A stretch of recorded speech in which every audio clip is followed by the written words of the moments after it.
Local పోరు ఆ ఇద్దరు లీడర్ల మధ్య ముసలం. స్థానిక ఎన్నికలు రాబోతున్నాయన్న ప్రచారం నుంచి ఫస్ట్ ఫేజ్ సర్పంచ్ ఎన్నికలు అయిపోయే వరకు వాళ్ళిద్దరి రచ్చ నడుస్తూనే ఉంది. పిక్చర్ అభి బాకీ హాయ్ అని ఎంపీ అంటుంటే తన పార్లమెంట్ పరిధిలో తాను బలపరిచిన నేతలే గెలిచారని కేంద్ర మంత్రి చెప్పుకుంటున్నారు. ఆ ఇద్దరు నేతలు మళ్లీ రచ్చకెక్కడం ఖాయమా? ఈసారి అధిష్టానం దగ్గరే తేల్చుకోవాలని డిసైడ్ అయిపోయారా?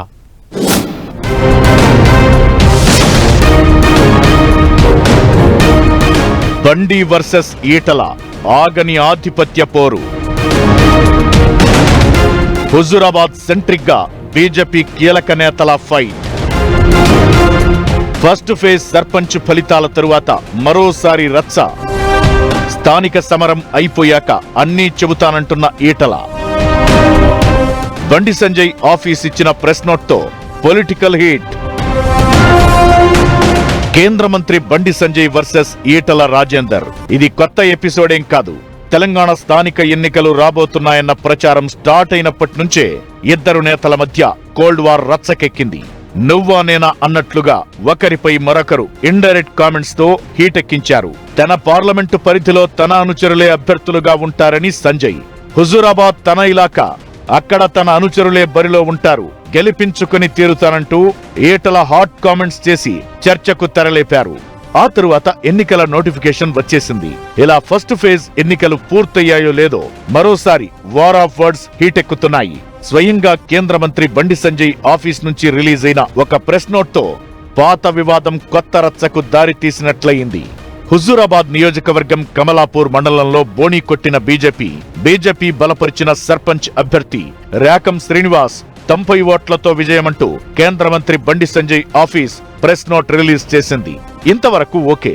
కానీ ఈటల రాజేందర్ బలపరిచిన అభ్యర్థి ర్యాకం సంపత్ ఓటమి అంటూ ఆ పత్రికా ప్రకటనలో ఉండడమే రాద్ధాంతమవుతోంది. ఈ ప్రెస్ నోట్ హుజూరాబాద్ బీజేపీలోనే కాదు, రాష్ట్ర పార్టీలోనూ చర్చనీయాంశంగా మారింది. బీజేపీ బలపరిచిన అభ్యర్థి గెలిచాడు అంటే సరిపోయేది. ఈటల రాజేందర్ బలపరిచిన అభ్యర్థి ఓడిపోయాడని పత్రిక ప్రకటన రిలీజ్ చేయాల్సిన అవసరమేమొచ్చిందని చర్చించుకుంటున్నారట కొందరు నేతలు. బండి సంజయ్ ఆఫీస్ నుంచి విడుదలైన పత్రికా ప్రకటనపై పరోక్షంగా ఎంపీ ఈటల రాజేందర్ రియాక్ట్ అయ్యారు. మరింత మంట పుట్టించేలా అవగాహన లేని వారు పెడుతున్న సోషల్ మీడియా పోస్టులపై పార్టీ చర్యలు తీసుకుంటుందన్నారు. ఈ ఎన్నికల్లో ప్రజలు వారి వెనకున్న నాయకుడు, పార్టీని చూసి అభ్యర్థులకు అండగా నిలుస్తున్నారు.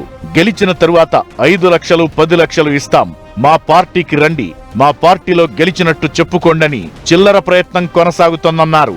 ఎన్నికల ముందే తమకు ఫలానా నాయకుడి ఆశీర్వాదం ఉందని చెబితే మంచిది, కానీ గెలిచిన తరువాత ఆయన వెనక ఈయన వెనక పోతామంటే ప్రజలు విశ్వసించే అవకాశం ఉండదంటూ ఈటల రాజేందర్ చేసిన వ్యాఖ్యలు కాక పుట్టిస్తున్నాయి. ఒకసారి ప్రజలు గెలిపించిన తర్వాత మళ్ళీ ఇప్పుడు వెనక ఈయన వెనక ఆయన వెనక పోతా అంటే భాజపా ఎన్నికల ముందే ఇక మేము అన్న ఆశీర్వాదం ఉందని చెప్పడం వేరు, కానీ అప్పుడేమో ఇండిపెండెంట్గా ఉండి ఆ తదుపరి పనిచేస్తే ప్రజలు మళ్ళీ విశ్వసించే ఆస్కారం ఉండదు. కాబట్టి ఎట్లా గెలిచిందో అట్లా ప్రజలకు సర్వీస్ అందించాలని చెప్పి నేను కోరుతా ఉన్నా. అయితే వర్గ విభేదాలు పక్కన పెట్టండి, తెలంగాణలో పార్టీ బలోపేతం కోసం కృషి చేయండి అంటూ ప్రధాని మోదీ తెలంగాణ ఎంపీలపై ఆగ్రహం వ్యక్తం చేశారనే ప్రచారం జరిగి 2 రోజులు కూడా కాలేదు. అంతలోపే బండి ఈటల ఎపిసోడ్లో పార్టీ క్యాడర్లో పెద్ద ఎత్తున చర్చ జరుగుతోందట. స్వయంగా ప్రధానమంత్రి నరేంద్ర మోదీ చెప్పినా ఇద్దరు కీలక నేతల తీరు మారదా అంటూ గుసగుసలాడుకుంటున్నారట.